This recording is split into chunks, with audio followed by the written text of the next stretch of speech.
માસીના પગમાં દુખાવો થઈ ગયો અને ડોક્ટરની ભાષા જોઈને આવી ગયા મને ચક્કર. ચાલ જૂઠા. તો જય માતાજી વાલાઓ, હું છું તમારો કાળજાનો કટકો ચીકો સરવૈયા અને મારે જવાનું છે સનક દવાખાને. હવે આમ તો આપણો સમય નબળો હાલે છે એટલે લઈ લીધા 1.5 કરોડ વાળા ચશ્મા. હવે આટલા મોંઘા ચશ્મા લીધા હતા જેને કઈ શો પીસ આટું લીધા નથી એટલે ફાઇનલી ચશ્મા પહેરી લઉં. કેમ પણ લાગુ છું ને કાન ખજૂરા જેવો એકદમ. હવે અચાનક માસીએ મારા માથામાં ઝાપટ મારી. મને કે ખોટી હોશિયારી કરી મને ગાડી શરૂ કરી નકર દવાખાનું બંધ થઈ જાય તારું ડોહું.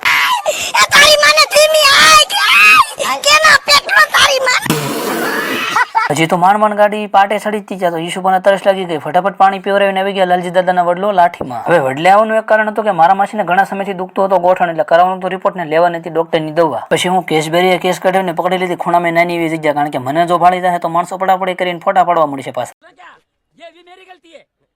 હવે કેસ તો હાથમાં આવી ગયો પણ કઈ સમજાતું નથી. પેલા સાહ પીવો પડશે કારણ કે સાહ પી જાય સિવાય મગજ ખુલશે ને તો જ કંઈક દશ ઉઠશે. હવે આ તો મારો દીકરો ઘા ઊંધો લાગી ગયો. ડોક્ટરે દવા લખી દીધી પણ હરમ છે આમાં મને કઈ સમજાતું હોય. બસ હવા નીકળ ગઈ. પછી હું મેડિકલ વાળા ભાઈએ કીધું કે ડોક્ટરે કીધું છે માસીને ગોઠણના મોજા પહેરવાના છે ને ઘરે આરામ કરવા દેજો પાછા. હવે જેને જેને ડોક્ટરની ભાષા સમજાવી કરો કોમેન્ટ. મળશું પાછા બીજા મિની વ્લોગમાં. ત્યાં સુધી ફોલો કરતા જાજો.